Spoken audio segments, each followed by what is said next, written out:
Assalamualaikum warahmatullahi wabarakatuh. Perkenalkan, kami dari kelompok 17 PJBL Anatomi Tumbuhan Berkayu ingin memperkenalkan diri. Dimulai dari Perkenalkan, nama saya Hana Putri.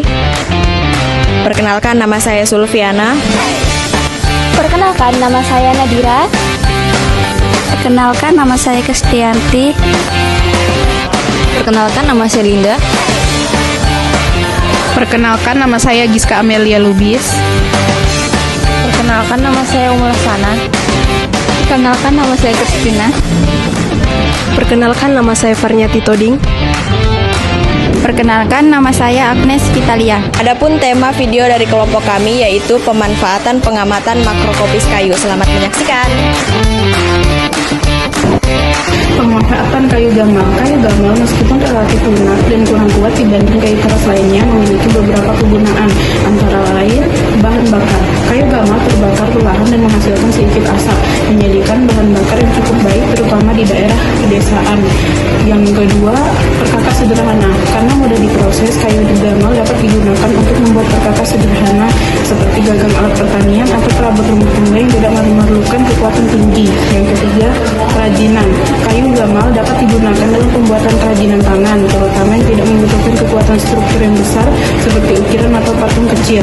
Yang terakhir, pagar. Selain kayunya, pohon gamal sendiri sering digunakan sebagai pagar karena pertumbuhan yang cepat dan kemampuannya membentuk pagar yang rapat.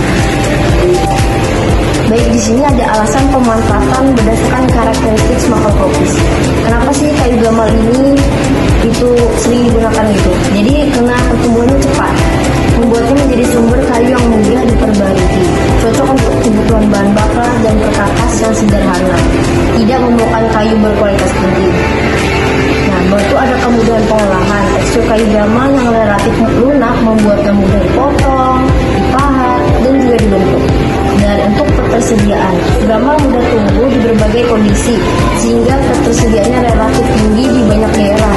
Dan juga kayu gamal memiliki keterbatasan, kekuatannya rendah, membatasi penggunaannya untuk konstruksi bangunan atau perabotan yang membutuhkan daya tahan tinggi.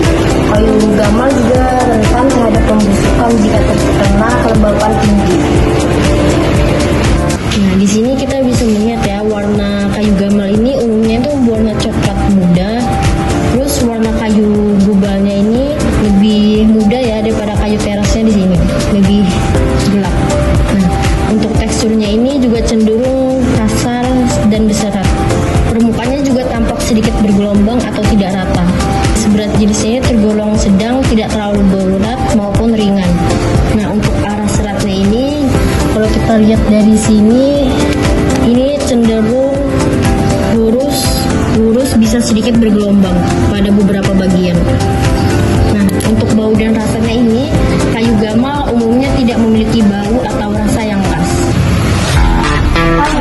Kami di sini akan menjelaskan tentang sampel kayu beringin dan nama latin Ficus benjamina yang berasal dari Asia Tenggara atau Australia Utara. Habitat alaminya meliputi hujan tropis dan subtropis. Pohon beringin juga dapat ditemukan di berbagai wilayah lainnya di dunia termasuk Indonesia, Malaysia, dan Filipina. Informasi tentang ciri-ciri kayu beringin.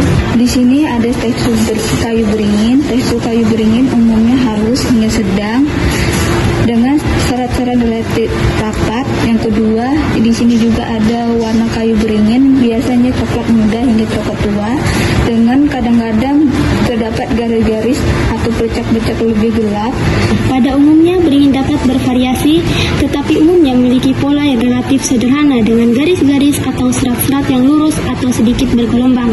Berat jenis kayu beringin itu biasanya berat jenisnya kayu beringin relatif sedang hingga berat. Kekuatan kayu beringin memiliki kekuatan yang relatif baik hingga dengan ketahanan terhadap tekanan dan tarikan yang cukup tinggi. Namun, kekuatan kayu beringin dapat bervariasi tergantung pada faktor-faktor seperti umur pohon, kondisi tumbuhan, dan proses pengolahan kayu.